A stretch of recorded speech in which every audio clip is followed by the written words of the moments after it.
Wabarakatuh. Selamat pagi anak ibu semuanya. Semoga dalam keadaan sehat walafiat semuanya. Baiklah, berjumpa lagi dengan ibu dalam pelajaran IPS. Pada pertemuan sebelumnya kita sudah membahas mengenai faktor pendorong dan penghambat kerjasama negara ASEAN. Mudah-mudahan anak-anak sudah mempelajari dan memahaminya. Baiklah, untuk pertemuan kali ini kita akan membahas mengenai pengaruh kerjasama ASEAN dalam kehidupan di negara ASEAN.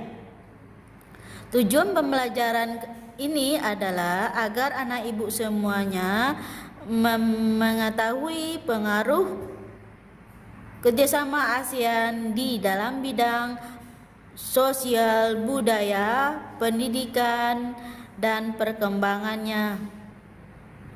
Untuk lebih jelasnya, silakan anak ibu memperhatikan video berikut ini.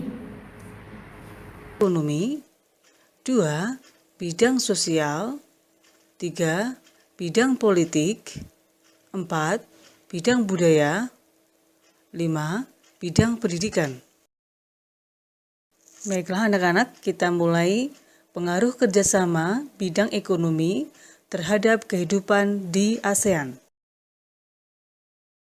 Pada akhir tahun 2015, di kawasan Asia Tenggara, para pemimpin ASEAN sepakat untuk membentuk sebuah pasar tunggal.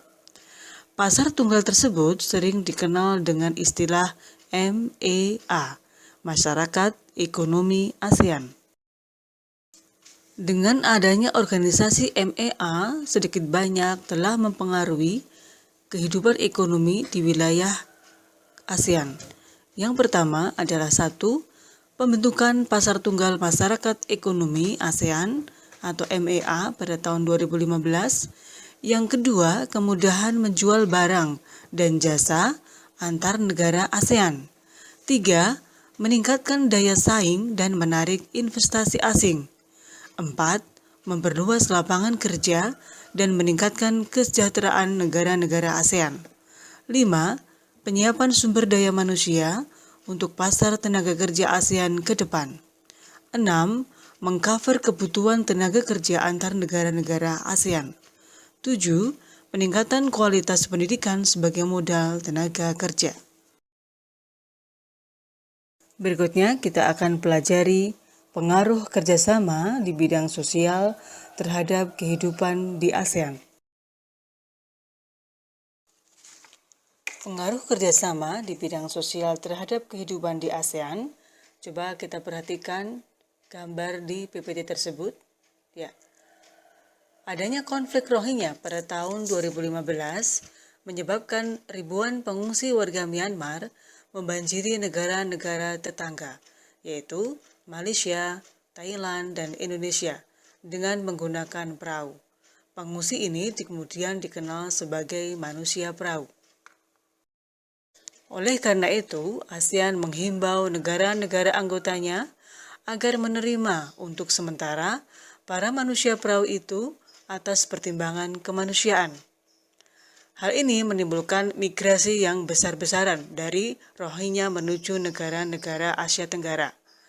Migrasi ini berpengaruh terhadap dinamika jumlah kependudukan, interaksi sosial, seperti simpati dan empati antar pengungsi dan penduduk setempat. Alternatif solusi yang ditawarkan bangsa Indonesia terhadap nasib pengungsi Rohingya adalah 1. Tidak mengusir orang Rohingya kembali ke lautan atau memulangkan paksa mereka ke Myanmar karena alasan keamanan dan keselamatan mereka. 2. Memberikan bantuan dan penampungan sementara sekiranya ada warga Rohingya yang terdampar ke tanah Indonesia sebagai manusia perahu ataupun yang masuk ke Indonesia dengan cara lain. 3. Memfasilitasi pemrosesan status warga Rohingya oleh UNHCR atau lembaga-lembaga peduli pengungsi, pencari suaka lainnya seperti IOM, International Organization for Migration. 4. Membuat undang-undang yang jelas yang mengatur penanganan pencari suaka dan pengungsi. 5. negara RI harus segera meratifikasi Konvensi Internasional tahun 1951 tentang status pengungsi dan protokolnya tahun 1967. 6. Negara RI harus berperan secara aktif dalam penyelesaian akar masalah Rohingya di Arakan, Myanmar melalui mekanisme bilateral maupun multilateral, melewati ASEAN, OKI, PBB, dan lain-lain. 7. Semua pihak termasuk masyarakat Indonesia harus turut berperan aktif dalam mengkampanyekan perdamaian di Myanmar dan penghentian kekerasan terhadap etnis Rohingya, karena sejatinya isu Rohingya bukanlah isu agama tertentu, namun adalah isu universal tentang penistaan hak asasi manusia terhadap sekelompok etnis atas dasar SARA. Baik anak-anak, sekarang kita pelajari pengaruh kerjasama di bidang politik terhadap kehidupan di ASEAN. 1. Sengketa perbatasan wilayah antar negara. Perhatikan gambar peta tersebut, ya, itu adalah kasus Natuna. Di sini, bangsa Tiongkok mengklaim bahwa Pulau Natuna sebagai wilayah zona ekonomi eksklusifnya. Sehingga pemerintah dalam hal ini harus tegas, lebih tertib dan tegas lagi dalam melakukan inventarisasi batas wilayah, terutama di pulau-pulau terluar. Yang B, yaitu kasus Sipadan dan Ligitan di Selat Makassar. Dalam hal ini, Malaysia mengklaim Sipadan dan Ligitan adalah milik negara Malaysia. Namun akhirnya kasus ini dimenangkan oleh Malaysia. Yang kedua adalah pekerja migran. Contohnya kasus yaitu adanya kerja paksa, tenaga asing dengan biaya murah, dan perdagangan pekerja rumah tangga migran. Alternatif solusi yang ditawarkan adalah 1.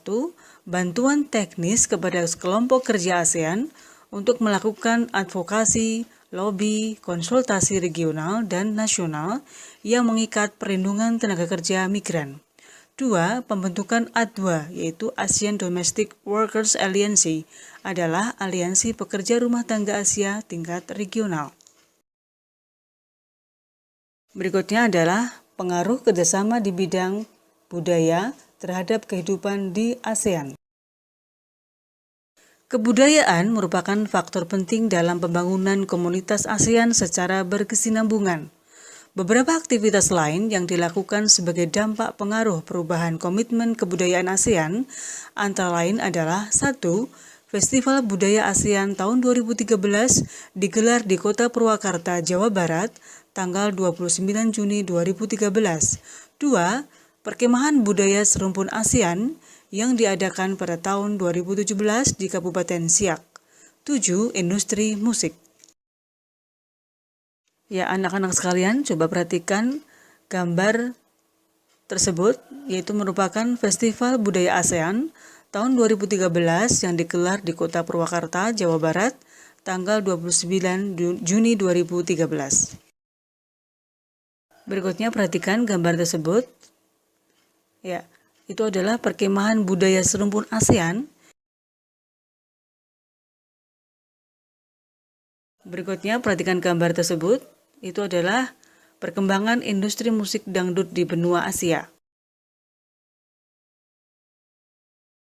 Berikutnya adalah pengaruh kerjasama di bidang pendidikan terhadap kehidupan di ASEAN. Ketimpangan mutu pendidikan antar negara anggota ASEAN menjadi salah satu kendala terbesar ASEAN. Dari 10 negara ASEAN terdapat 7.446 perguruan tinggi dengan mutu pendidikan yang berbeda-beda. Dari permasalahan pendidikan yang ada di antara negara-negara ASEAN, tentu pemerintah tidak tinggal diam untuk meningkatkan kualitas pendidikan. Beberapa hal yang dilakukan pemerintah adalah 1. Peningkatan mutu pendidik baik bagi dosen atau guru melalui proses sertifikasi, akreditasi, standarisasi pendidikan, peningkatan gaji, kesejahteraan pendidik, serta rekrutmen pendidik yang profesional.